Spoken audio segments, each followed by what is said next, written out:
جی ہماری بہن ایک سوال کرنا چاہتی ہیں۔ السلام علیکم وعلیکم السلام ورحمۃ اللہ۔ مولانا صاحب، میرے دو سوال ہیں۔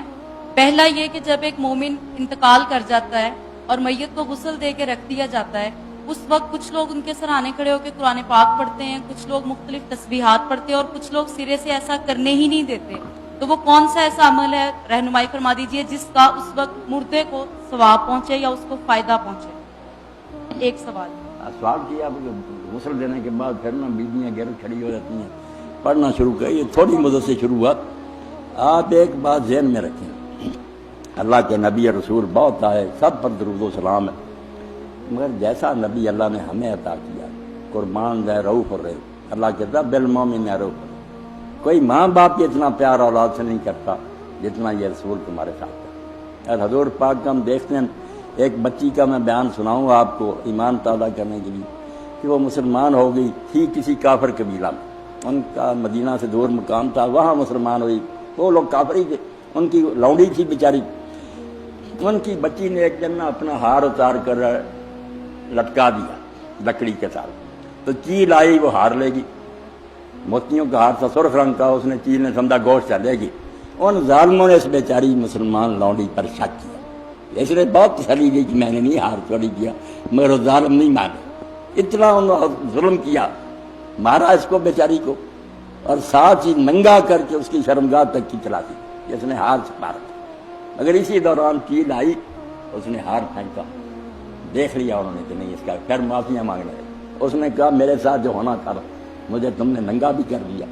اب میں اگر تم نیکی کرنا چاہتے ہو تو مجھے چھوڑ دو تاکہ میں مدینہ شریف چلی جاؤں، اپنے نبی کے پاس چلی گئی، انہوں نے چھوڑ دیا، وہ پھر میری بہنوں بچیوں کا سفر کر کے مدینہ آئے، حضور کی بیویوں کے پاس بیٹھتی، اور حضور نے خیمہ مسجد میں لگوا دیا، وہاں وہ رہتی اور مسجد کو جھاڑو دیتی، سیاہ رنگ کی تھی، تو بیویوں کے پاس جب بیٹھتی تو ایک شعر پڑھتی جس کا ترجمہ یہ تھا کہ ہار کا دن بھی عجیب دن تھا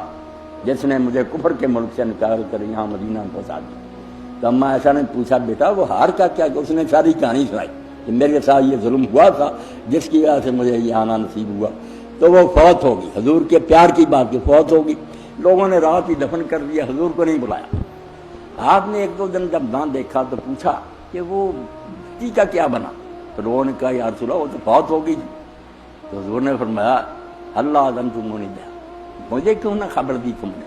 انہوں نے کہا ہم نے سمجھا رات کا وقت ہے، کیا آپ کو تنگ کرے، ہم نے دفن کر دیا، عزت نہ اتنی کی، دفن آپ ہی کر دیا صحابہ نے۔ تو حضور نے فرمایا دلونی علی قبر، نبی ایسا پیارا ہمیں دیا، حضور نے فرمایا مجھے قبر بتاؤ جا، گئے ساتھ، تو بیٹا حضور نے دوبارہ قبر کو سامنے رکھ کر لوگوں کو پیچھے کھڑا کیا، پھر نماز جنازہ قبر پر پڑھائی، اور فرمایا کہ جب تک میں اس دنیا میں ہوں،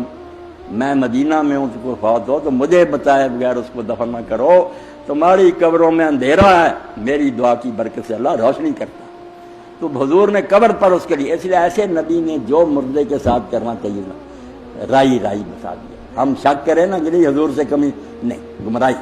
تو کبھی نبی علیہ السلام نے صحابہ نے غسل دینے کے بعد یہ گرد جو ہے نا قرآن کلمہ نہیں پڑھا، کسی کتاب میں نہیں، نہ بڑے علمیوں کی کتاب، اب عورتوں نے خود ہی شروع کر دیا، کچھ نعتیں پڑھتی ہیں، کوئی یہ بالکل نہ کریں آپ، اس کی کوئی ضرورت نہیں، آپ بیٹھ جائیں، زبان سے بیٹھی ہوئی بخشش کی دعا کریں، وہ اچھی ہے کہ اللہ اسے بخشنا رحم کرے۔ نبی علیہ السلام گئے ایسے آدمی کے گھر گیا جو آپ کا پھپھی ذات تھا، مگر وہ حضرت ام سلمہ کا خامن تھا پہلے، بعد میں پھر حضور کی بیوی بنی ام سلمہ، تو رسول اللہ اس کے گھر میں گئے تو جنازہ پڑا تھا، ابھی دفن نہیں کیا، لوگ طرح طرح کی باتیں کرتے تھے، تو حضور نے فرمایا کہ جب اس طرح جنازہ ہوتا نا تو فرشتے بھی یہاں حاضر ہوتے ہیں، وہ جو باتیں تم کہتے ہو اس پر آمین کہتے ہیں کہ اللہ ایسا ہی کر دے، اس لیے ایسی باتیں نہ کیا کرو، اس کے لیے بیٹھ کر بخشش کی دعا زبان سے کہتے رہو کہ اللہ بخشے رحم کرے، اس کے گناہ معاف کرنا۔ تو حضور نے بھی بیٹا اس وقت حضرت ابو سلمہ کے لیے دعا کی نا، میں اپنے بچوں سے بھی کہتا ہوں کہ اس کو چھپوائیں، یاد کریں، میں نے دیکھا کہ یار حدیث لوگ بھی اور باتوں میں جھگڑتے رہتے ہیں کہ ٹانگیں اس طرح کرو، یہ جو کرنے کی باتیں نا وہ نہیں، اگر انہیں پوچھیں یار فوت ہو جائے تو دعا حضور نے ابو سلمہ پر کی وہ یاد ہے نہیں، بحث کرتے جائیں، آپ نے نام لے کر کہا، آپ کو اگر نام یاد ہے تو کہہ دیں، نہیں نام تو فلاں ہی کہہ دیں، اللہ مغفر لابی سلمہ وارفع درجته فی المہدیین واخلفہ فی عقبہ فی الغابرین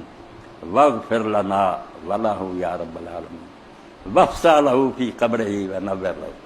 کوئی بات نہ چھوڑیا کہ اللہ ابو سلمہ کو بخشنا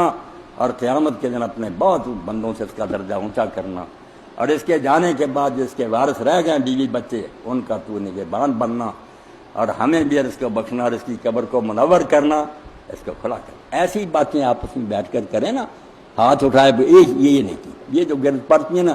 یہ بچہ کہیں نہیں آیا، کسی فرقے کے میں نہیں آیا، خواہ مخواہ یہ شروع کر لیا، ایسی باتوں سے بچنا چاہیے، ورنہ الزام آئے گا کہ تمہارا نبی کو کسر چھوڑ گیا تھا، حضور کو کوئی بات بتانی بھول گئی تھی، کیوں نئی باتیں کرتے.